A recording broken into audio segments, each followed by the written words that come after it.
Bwana, ni siku nzuri, ni siku ambayo wana Simba wanakwenda kwenye mechi wakiwa wana furaha.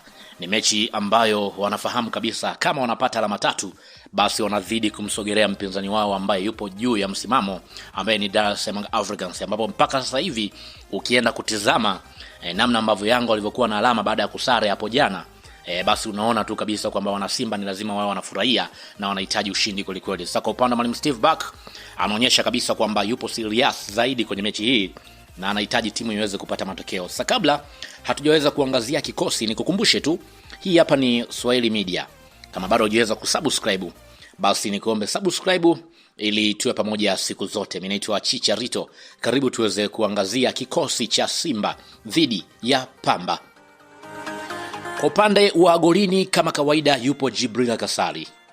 Kwa upande wa golikipa ambaye amekuwa ni muhimu zaidi ndani ya kikosi kulingana na namna ambavyo amekuwa akicheza, namna ambavyo amekuwa na wasave Simba kwenye kila mechi ambayo inakuwa na ugumu ndani yake. Kwa upande wa mwalimu anajua nini hasa ambacho anakihitaji. Ni mechi ambayo itakuwa ni ngumu, lakini atakuwa akimhitaji zaidi golikipa kuwa na utulivu kwenye eneo la lango. Kwa upande wa beki ya pembeni kulia yupo Shomari Kapombe. Kapombe tunafahamu ni mmoja wa mabeki wakali ama ni wale ambao wamekuwa na uzoefu mkubwa zaidi. Ni nahodha ndani ya kikosi, ana nguvu, lakini pia katika mfumo wa kocha Kapombe anatakiwa zaidi kupanda mbele mara kwa mara kwa ajili ya kusaidia mashambulizi. Wakati huo pia kwenye upande wa beki ya kushoto yupo Nixon Kibabage. Kwa upande wa Kibabage tunafahamu tayari ameingia ndani ya kikosi cha kwanza, tayari ameitwa ndani ya timu ya taifa Tanzania mbele ya Mwalimu Miguel Gamondi. Ni beki ambaye amekuwa na utulivu wa hali ya juu, namna ambavyo amekuwa na energy kubwa zaidi. Kwa upande wa mwalimu anajua nini hasa ambacho anakihitaji. Lakini pia ukienda kutizama kwenye upande wa mabeki wa katikati yupo Ismail Ture. Ture tunafahamu ni beki mwenye nguvu kubwa, ana uwezo mzuri, ana sifa ya kushinda mipira aina yote. Kwa upande wa mwalimu atakuwa akimhitaji zaidi Ismail kuwa na utulivu wa hali ya juu zaidi. Lakini pia Rashid Diraki atasimama kwenye eneo hilo akisaidiana na Ismail Ture.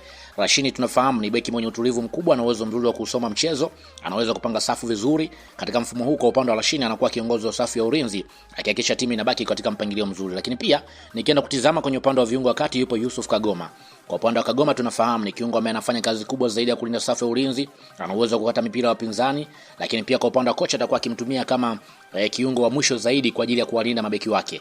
Lakini pia kwenye eneo la juu atakwenda kusimama na Alassane Kante ambaye tunafahamu kwa upande wa Alassane Kante ni mmoja mchezaji ambaye amekuwa ni muhimu, ni mchezaji ambaye ana uwezo wa kubeba mashambulizi zaidi katikati ya uwanja, ana uwezo wa kupandisha timu pia.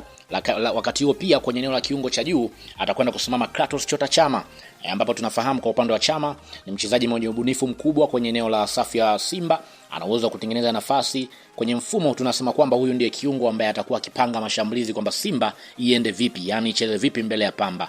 Lakini pia winga ya kulia yupo Libase Geye. Geye ni mchezaji mwenye kasi kubwa tunafahamu, ana uwezo wa kupiga chenga, ana uwezo wa kuvunja ulinzi, ana uwezo wa kuingia ndani. Kwa upande wa mwalimu atakuwa akimtumia kama winga ambaye anavamia zaidi kwenye eneo la katikati. Wakati huo pia eneo la kushoto atacheza Anset Oura, ambaye Anset ni kama winga mshambuliaji ambaye atakuwa anaingia ndani zaidi kumsaidia mshambuliaji wa ndani kulingana na aina mfumo ambao Simba wanatumia, kwa sababu wanatumia false 9. Maana kwamba kwenye upande wa false 9 ambaye anasimama kwenye eneo la juu ni Innocent Loemba ambaye pia amekuwa na uwezo mzuri wa kuweza kuisaidia hasa kulingana na vile ambavyo amekuwa anacheza. Ni mtulivu wa wale juu, anakuwa anajua nini hasa ambacho anakitafuta. Kwa hiyo hicho ndicho kikosi kwa upande wa klabu ya Simba ambacho kinakwenda kuvaana na Pamba hapo baadaye.